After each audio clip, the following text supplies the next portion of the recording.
Yo, what is going on? Rolling heavy through Rodeo, Beverly Hills, and my buddy Amore. What is up, Mr. Amore? Well, What is going on? life is good. Selling watches, Yep. meeting new people. Yeah. What else is there?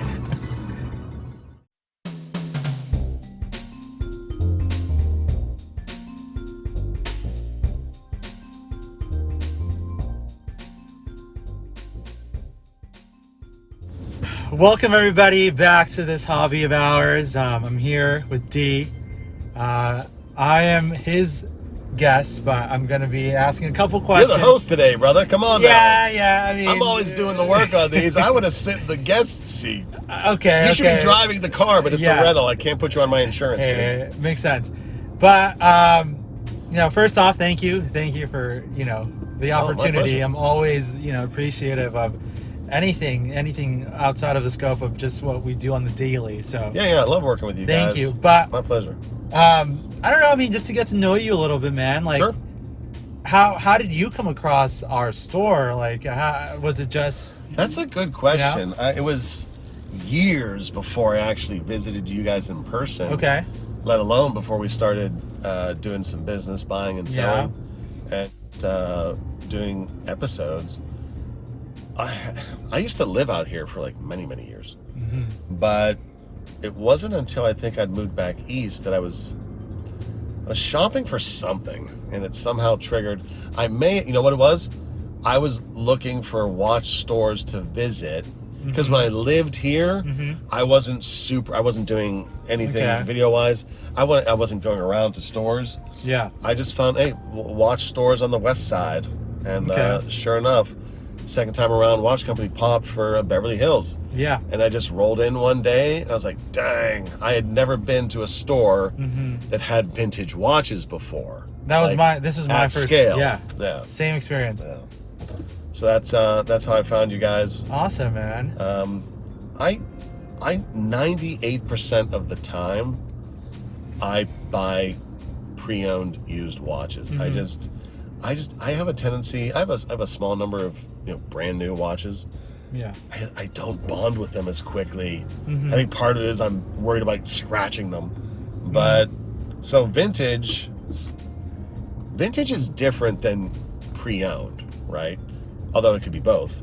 But the reality is vintage watches is like swimming with sharks. You got to be careful. That's why I feature John, Leo, you, second time around watch company on the channel, because I know you, I can trust you, I can recommend you.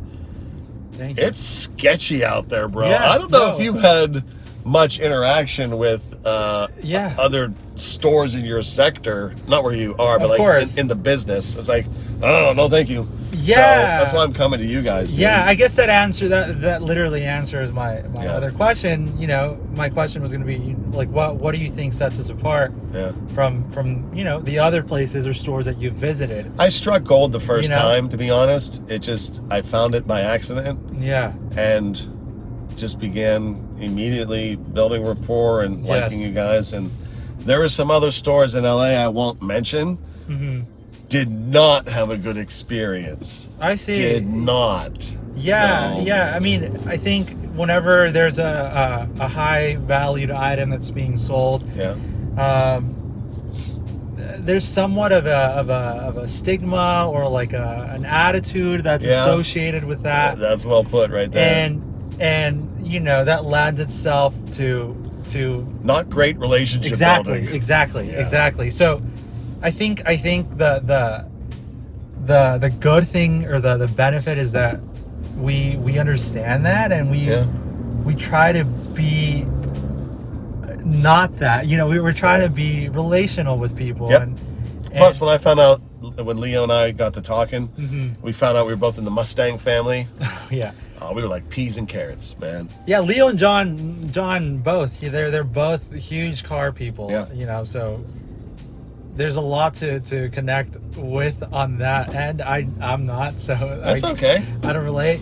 The funny thing is, it's like watch people are often there's a lot of overlap with car people. There's guitar people. So you got like you're John super Mayer. into guitars. Yeah. Well, I meant you, but yes, obviously too. Yeah. There's a connection. There definitely is. I think it's just that something that draws tactile, us. Yeah, like something very, that draws us to those things. Exactly. Awesome, dude. But I mean, aside from, I mean, how should I say it? Like, because you already said you like guitars and cars, so I don't know. What is there anything else that informs your buying process for watches, or like? Yeah, in my day-to-day life, I am a buyer. Okay. And I've been a buyer and a negotiator for more than 20 years. Oh, I see. And so that just naturally flowed in to my watch wheeling and dealing. I don't do a lot of selling. Okay.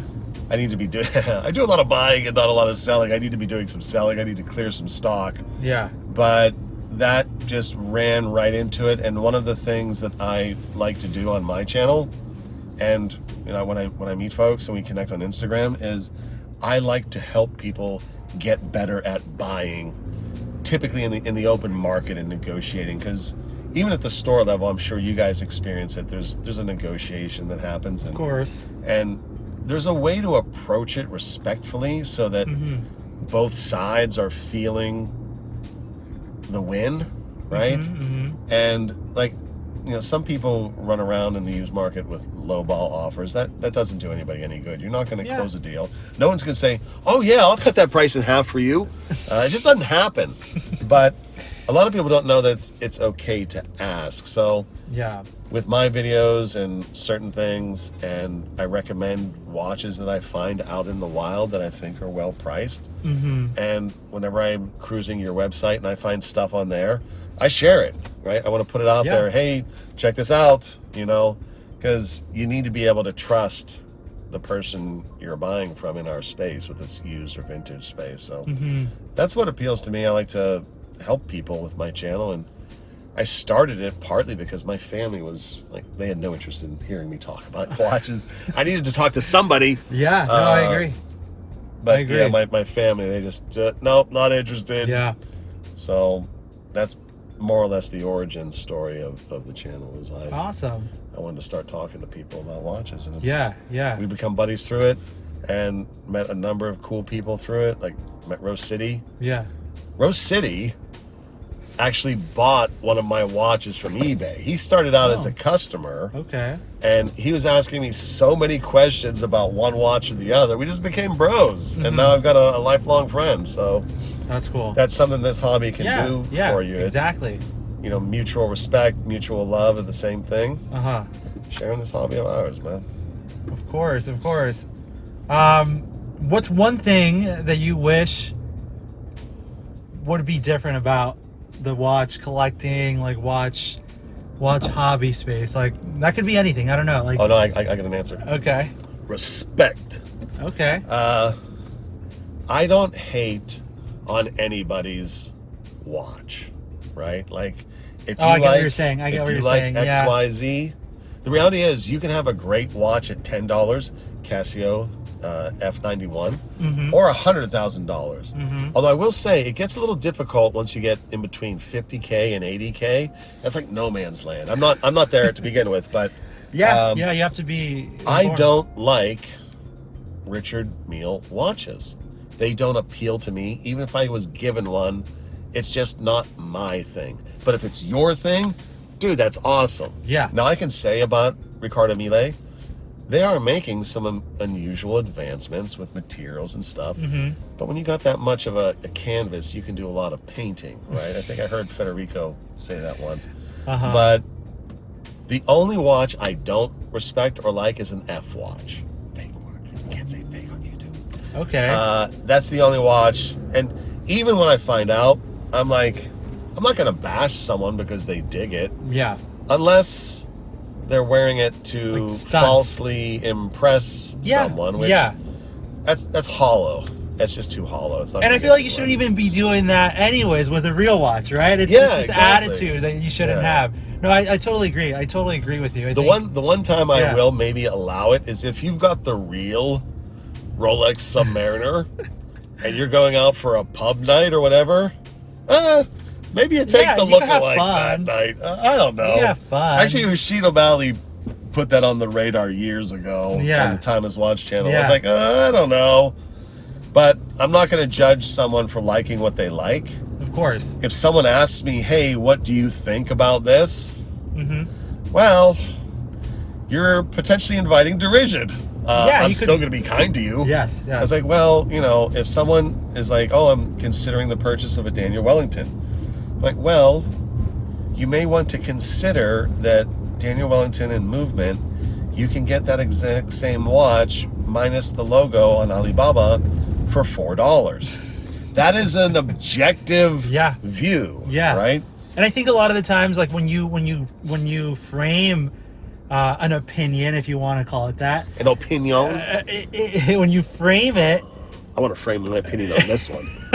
Love this ranchero, but go on. No. I think you're completely right. Like when you offer an opinion or advice and you frame it in the light of how it's going to benefit the person who you're telling that to, I think it changes everything. It's much better rapport. Because it's so much better than just saying, oh, that's trash. Like you're wearing trash, blah. Like it doesn't help anybody. Truth. But I agree with what you're saying. I think I also agree with what I was saying. There's like there's this attitude of like trying to one up, right? Or like you know, like at the end of the day, there's always gonna be somebody with like a crazier watch than you, right? There's always a bigger fish. Like this hobby is meant to be shared. I mean, exactly. I didn't come out of the womb knowing anything about watches. I learned it from other watch dudes. Exactly. Right? Yes. So we got to share that hobby, literally. And, you know, if someone maybe needs a little nudge, a little guidance, that's what we're there for. Yeah. But I've been at watch meetups where you could just feel the I'm better than you which is somehow palpable. I don't know how I could pick up on it. You're right. But I don't go down for that. That was kind of a long answer. I can be long-winded. Oh no, that's perfect. I think I think that is a big part of the watch world that should be different because there's another thing. Yeah, go for it. Watch buying fear. Now it's reasonable to be cautious. Absolutely reasonable.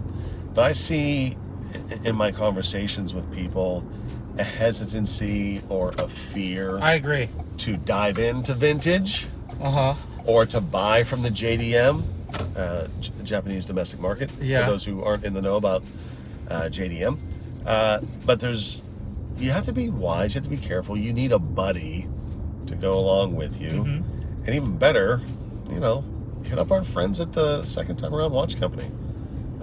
You guys are always rolling through stock, which I really love. Yeah, we have a ton of things all the time. Coming and going, baby. Coming and going. That's what's up. Yeah.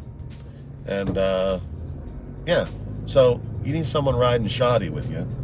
And then explore it, because the reality is vintage watches offer some sincerely better value. Yes. 100%. Price tag even. But the way things used to be made versus modern, like there wasn't a machine that put that together, that watch you're wearing. It was a very different time.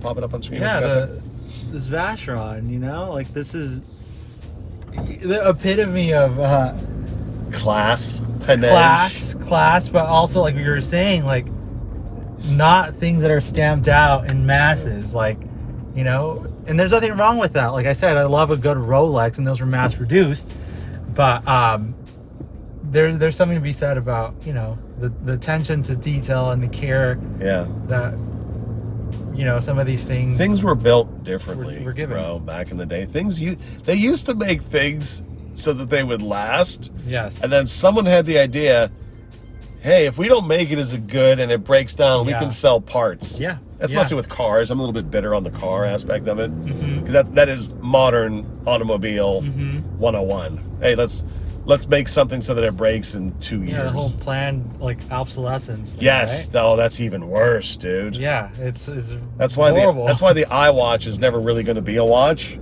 There's always going to be a new one next year. Like and because they're making it thinner, you can't even use it as a doorstop anymore. Yeah, it's funny.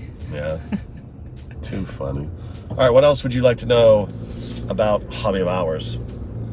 Well, Hobby of Ours I mean, Confidential.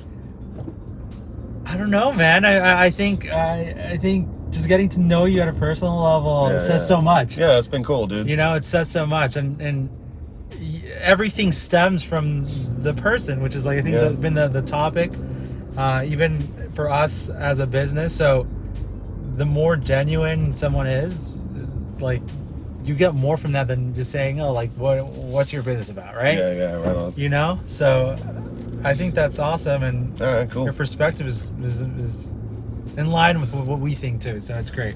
At your service, brother. Thank you. So glad we could have some fun today. I appreciate you coming along, and it was kind of fun being on the other side of the microphone. Although next time we'll let you drive. All right. All right, man. All right, cool. Sounds good. Thank you for coming along on the ride with us. I hope that wherever you are in this wonderful, beautiful hobby of ours, you're blessed, that you're having fun with the hobby, and that you're sharing it with your buddies, whomever they may be. We will catch you in the next one. Peace. Bye.